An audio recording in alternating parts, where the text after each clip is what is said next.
I felt very, very still in here, sitting.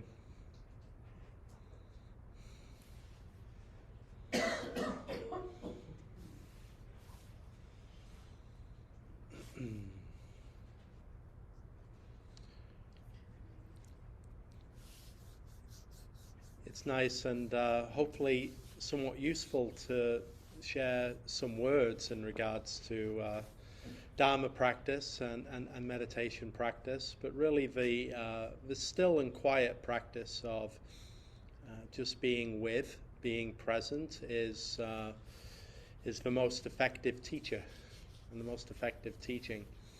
If we can allow it to be heard, I feel much more these days in my own practice of sitting that the word allowing has more resonance, in that a lot of the sitting practice is getting out of my own way and allowing the body and mind to sit.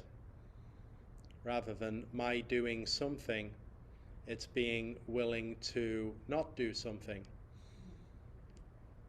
And more than not being willing to not do something, because that's often not enough to be willing to not do something, but the actual art or practice of allowing and doing nothing is surprisingly subtle and difficult in one sense. We're so used to habituated patterns of thought and the way that we position ourselves in relationship to the world of things. I wanted to bring up a koan as a talking point from the Zen tradition. I'm very fortunate being in the Zen tradition with having done koan study, because there's about 700 koans. So there's always one that you think, oh, I haven't read this one in a while, because there's quite a lot of them, so you can kind of thumb through the collection of a tradition. But then within that, there are always ones which are favorites or ones that have particular resonance. In my own practice of koan study, I certainly, at least in the beginning, had quite a competitive edge with wishing to understand and to make progress, and having that kind of aspect to the practice, which is a double-edged sword for Dharma practice. Wanting to be successful in Dharma practice is that's a difficult approach. And along the way with koan study, I realized that I knew some things innately. Like, some things were pretty clear, and then other things were not clear. And the things that I didn't know, the things that weren't clear, I wasn't aware that I wasn't clear about them. Right? So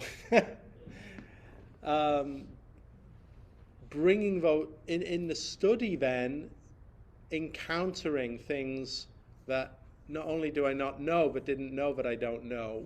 That's where the perhaps the depth of some of the growth comes from. It's easier for us to stay within what we know and where we feel comfortable often. This is a koan about not knowing.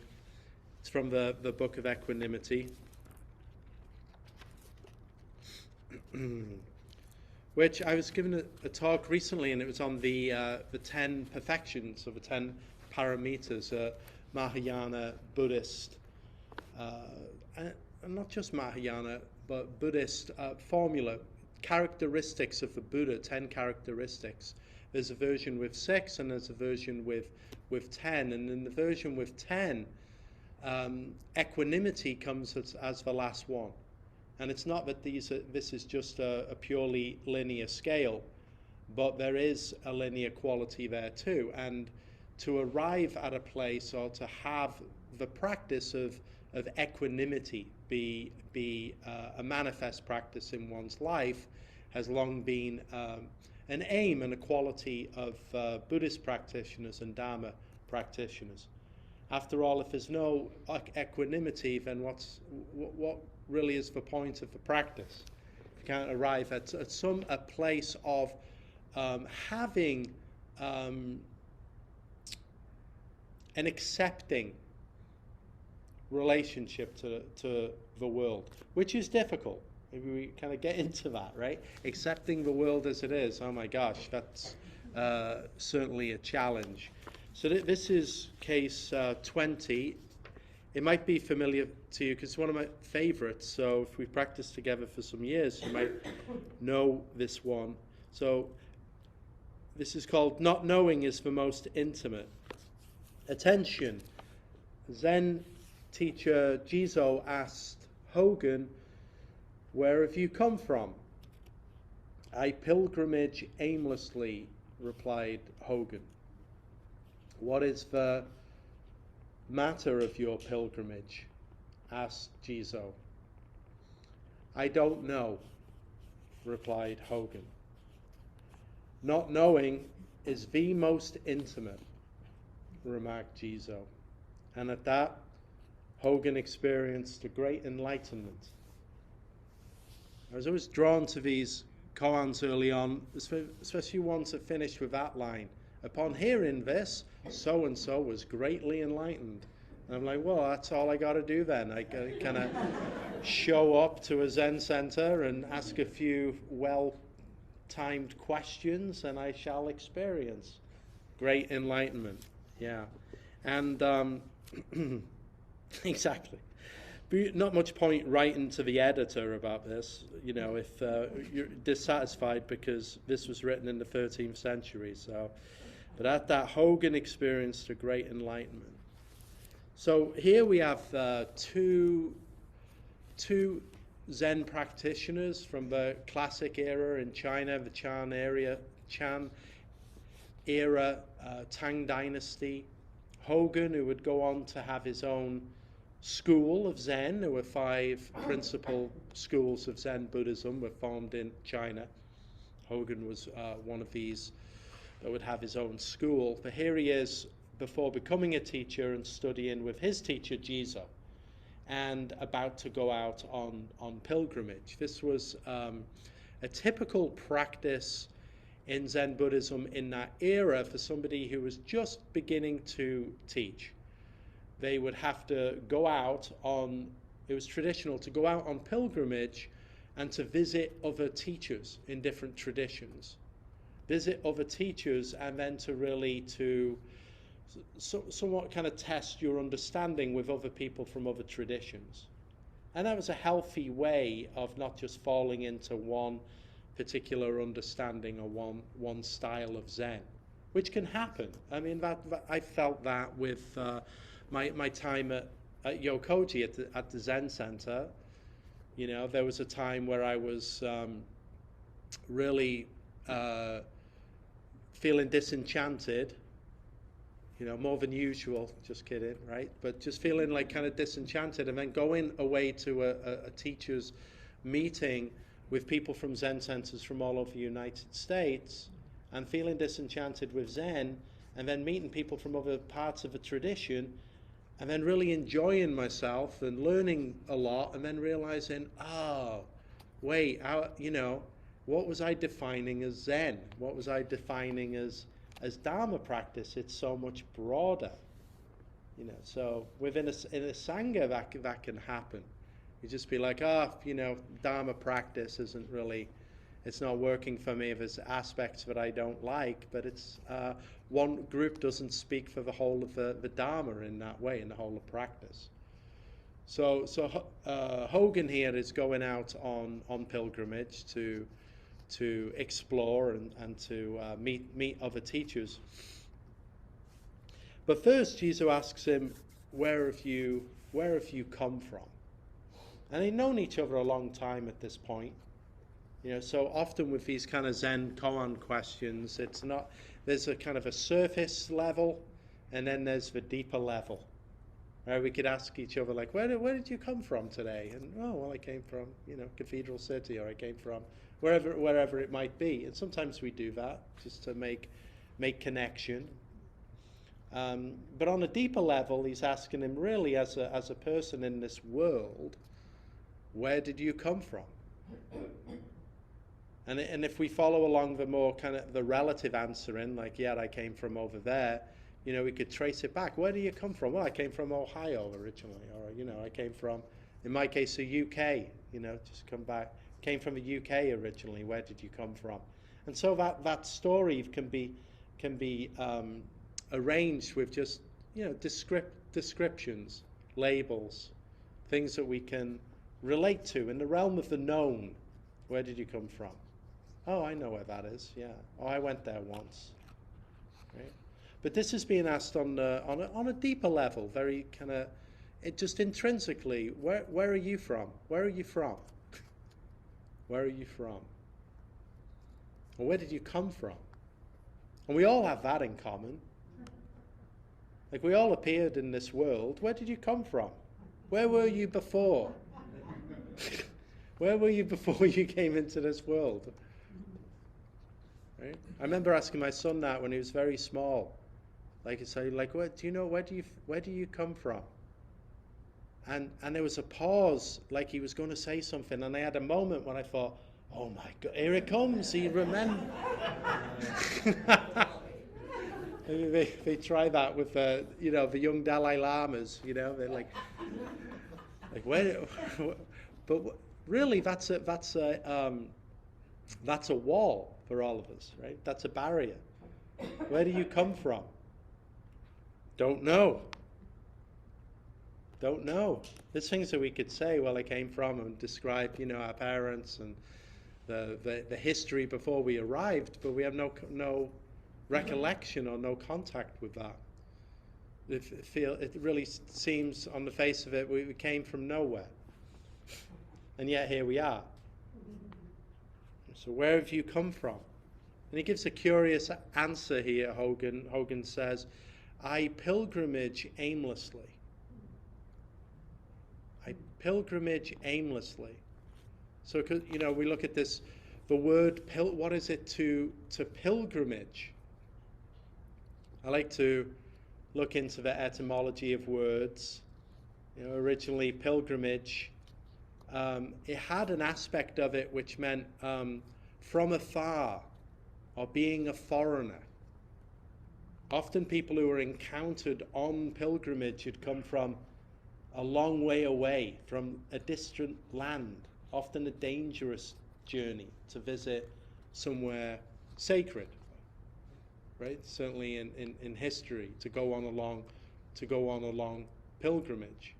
But it's different with Hogan here, because he isn't going anywhere in particular, right? It's not a pilgrimage to wherever,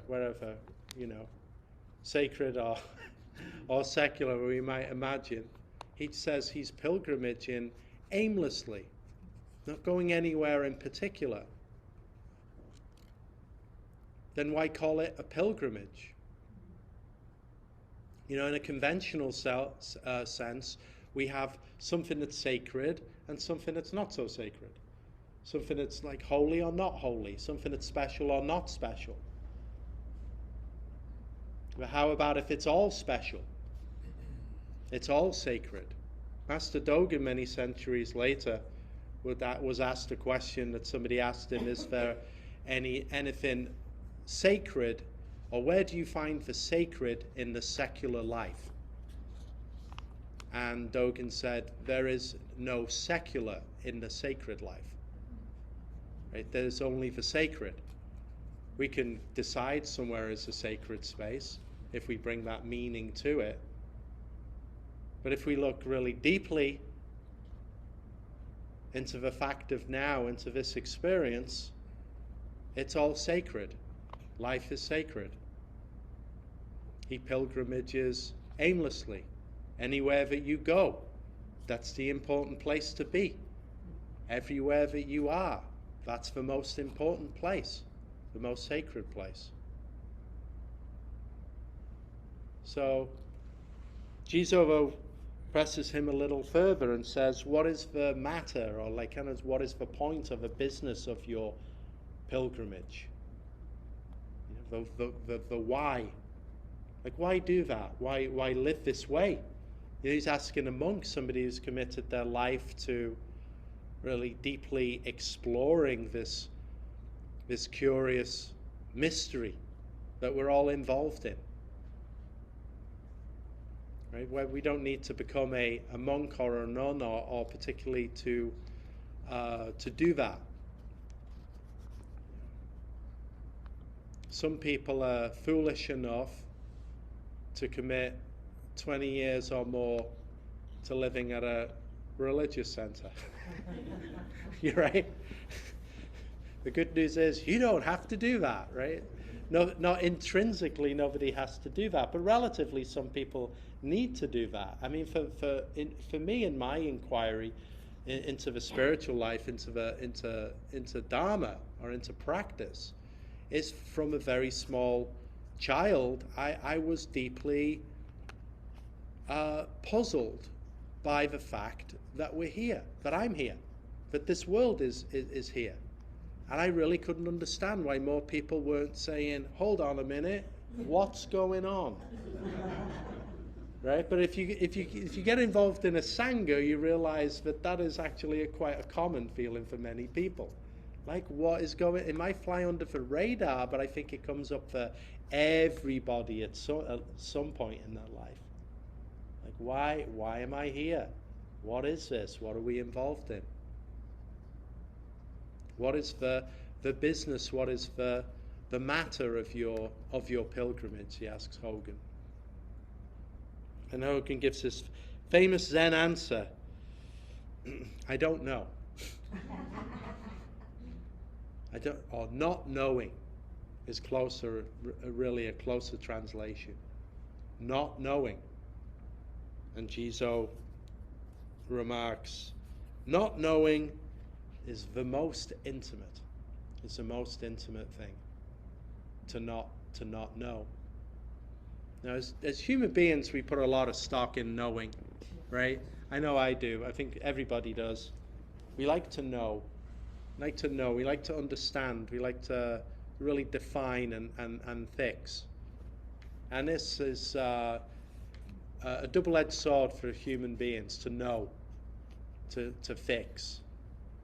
He says here, not knowing is the most intimate. When we know something, just implicit in that statement, to know something, we've made it into something. It's now a thing. Now I'm in a relationship to a thing or someone. And now we've got duality. Now we got two things. And when we got two things, then as human beings, we're off to the races. Right? We got two things. We've split the world. We've split our life. We know something. There's a loss of intimacy when we create that two, when we split something. There's a severance, there's a separation. As soon as that becomes other. Right? Really the root of Buddhism, the root of Dharma practice, is this understanding, a realization of self and other. In a conventional sense that many people would understand, self and other are separated. Nobody would argue with that. And yet, in the Buddha's realization, in Dharma practice, through realization, through meditation, through practice, through presence, we see that self and other have the appearance of being separated, and yet are not separated intrinsically.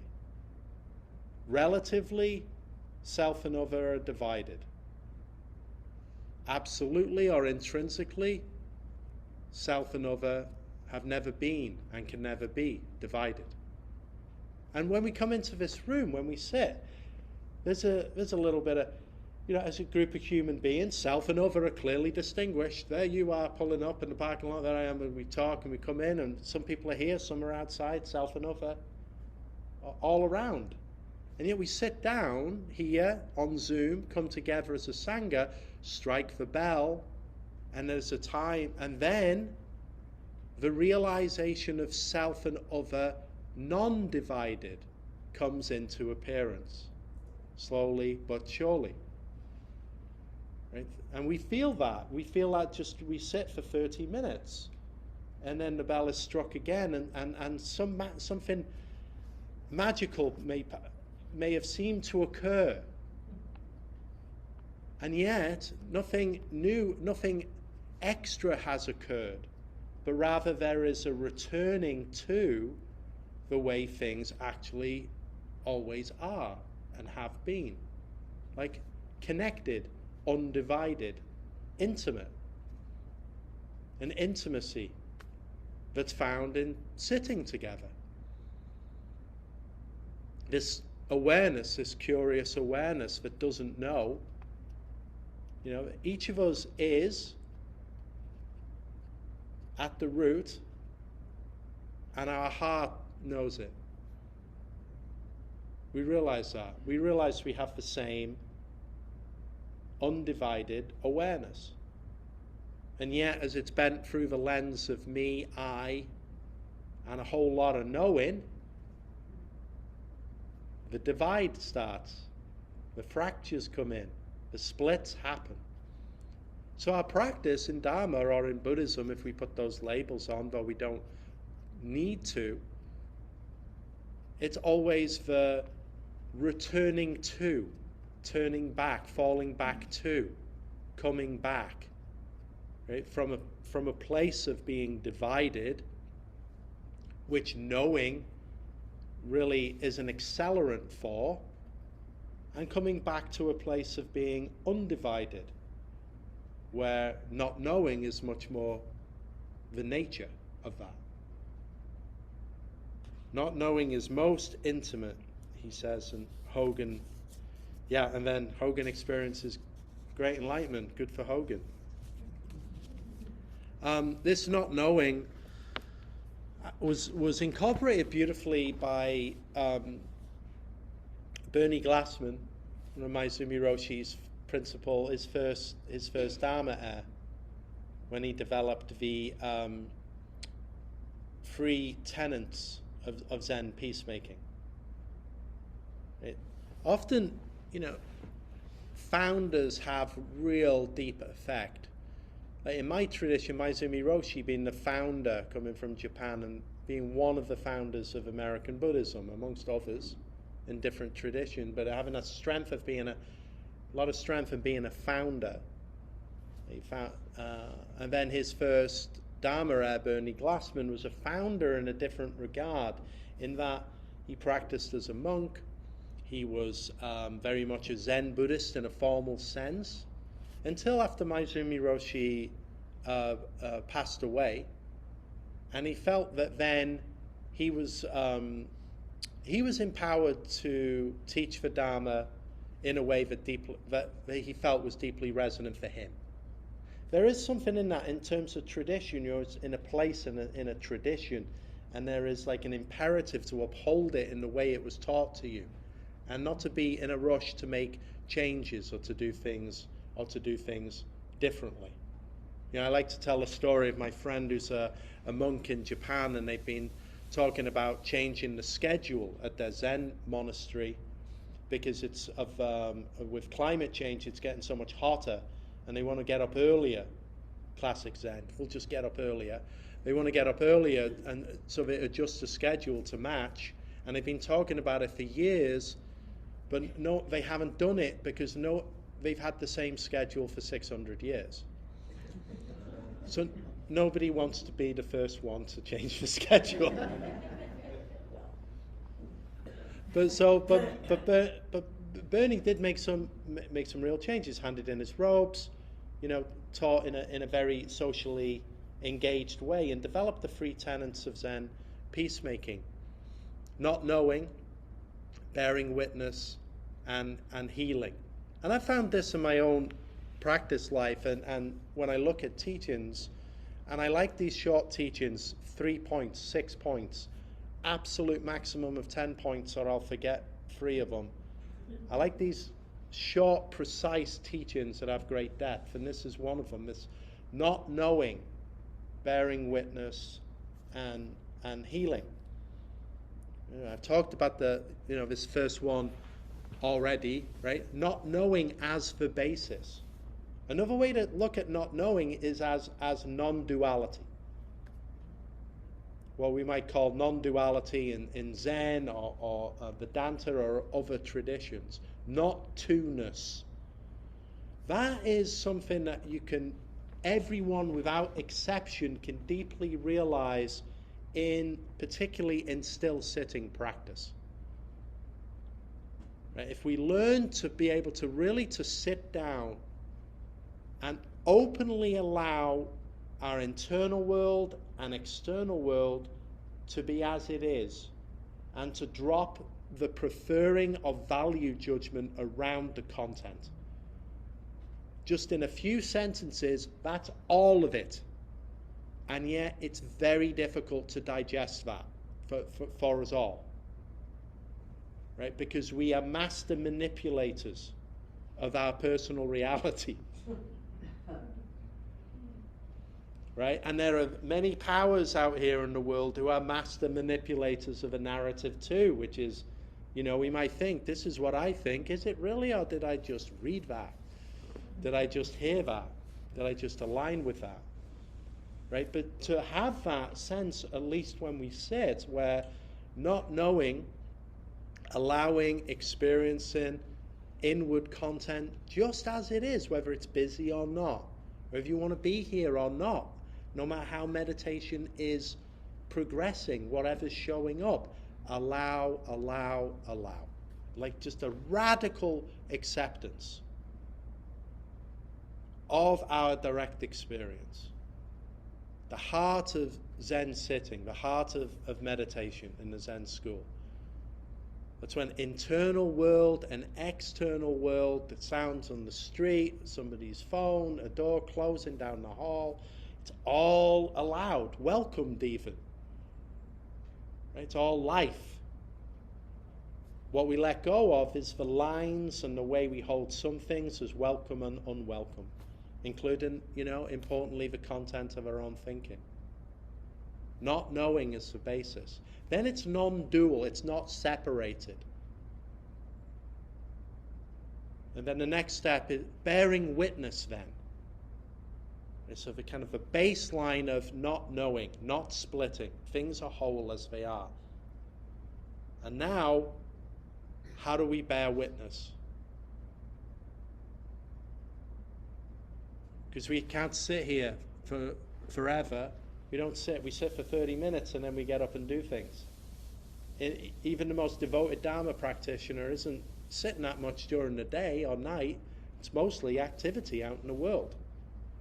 But if we have this basis of not knowing, or we really understand to have realization of that, then our ability to bear witness to the world as it is possible.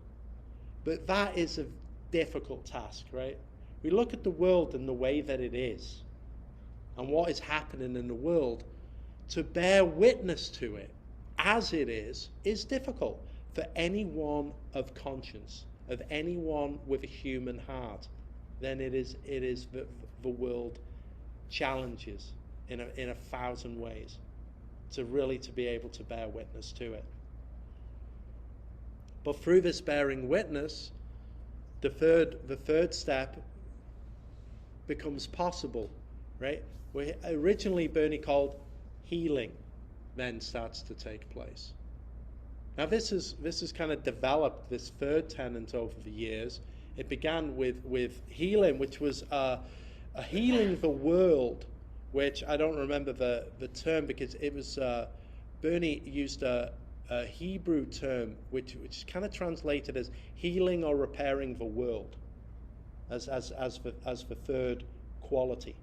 I think about healing when something traumatic happens. I had an injury earlier in the year where I had like quite a pretty significant kind of like impact injury for a while, my leg, and I just really understood that what I needed to do was like not do anything, like just like leave it alone, be still. I started sitting in a chair. I didn't try and sit on the floor. And it was really mostly the treatment was just leave it alone. So there's nothing broken, but just kind of leave it alone. And it's like, I think Thich Nhat Hanh talks about this, like where animals do this in the wild. They like get injured. The first thing they do is stop, be still. And there's good reason to do that, because it's not Disneyland out there in the woods, right? If you're injured, right? I really see that living at the Zen Center, like how nature actually is. But when, to stop and then allow to be still, then naturally a healing begins. This is true also in Dharma practice, in our practice of meditation. Often when we sit down, we come in distorted or entangled with our own narratives and the world's narratives, and our own relationship to the circumstances and phenomena. But if we can sit and really be deeply still, there is again a healing that takes place, where things return to their baseline. Over time, this changed to healing became compassionate action, and then later taking action. My own personal feeling, I like healing. And I like compassionate action, but taking, I'm like, oh, are we taking? What are we taking? Right? That's like healing, compassionate action, taking action. But the fact is, we look into this like very difficult and challenging world in every direction. And so we don't want to be in a place of spiritual bypass or just passively, oh, it's all good, I'll just sit with it as it is. Right? There's the online meme of, it's like a little dog and the room's on fire behind him and the dog's saying, this is fine. I'm not sure if you ever seen that. It's like they got at the spirit, oh, it's fine, I can just sit while the world goes to hell in a handbasket, right? But no, we have to look out into the world in many ways, near and far, and say it's pretty far from fine. Maybe it's getting worse. What can be done? What can be done? How do we take action? But whether we translate that as compassionate action, healing, taking action, if we want to be able to respond as effectively as we can, then we have to respond as appropriately as we can. As appropriately as we can. Right? And this appropriateness really comes from these first two tenets. Not knowing, bearing witness, taking action. Or not knowing, seeing things as they are, responding. Often, though, there's a difference, right? It's like if we're in a place where we're too much knowing, too much distortion, then it's, I know, I've seen enough, as much as I need to see, react. Right? So for many, often as human beings, that's what we can do. It's like, no, I know what's going on here. I don't need to see anymore, and I know what to do about it. The problem is, everybody, competing opinions feel that deeply, and so we have a world of strife and division. The Dharma approach is rather, hold on, do we know really? Maybe not. Not knowing. Do we really see clearly? Can we allow a multiplicity of views? Can we really try and see from different perspectives? Can we broaden the lens? Can we allow in more? Not knowing. Can we really bear witness? Can we see the point that each side is trying to make? And from there, instead of reacting from something unconscious, responding from an appropriate place, responding from a place of wisdom.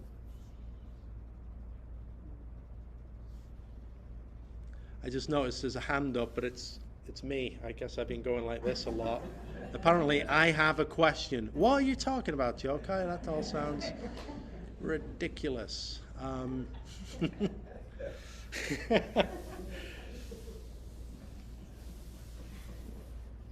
I think, looking at the time, I should open it up for for question and comment on this point. Anything that you might like to share or ask, anything that's coming up, whether here or on Zoom too, of course.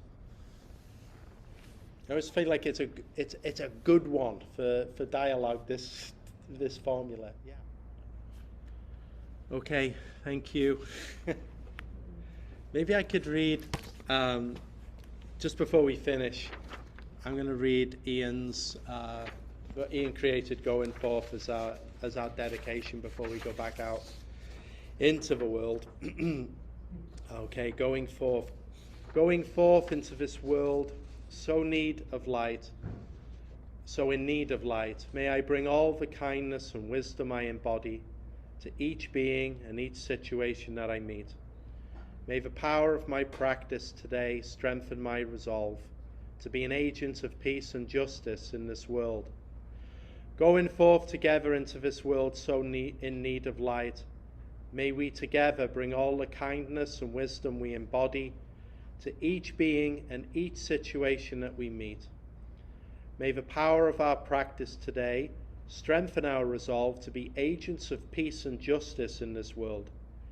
We dedicate our practice for the liberation of all beings, the great, the small, the wise, the ignorant, the powerful and the powerless. May all beings be liberated from sorrow and loss, hatred and injustice, scarcity and want, and every form of suffering.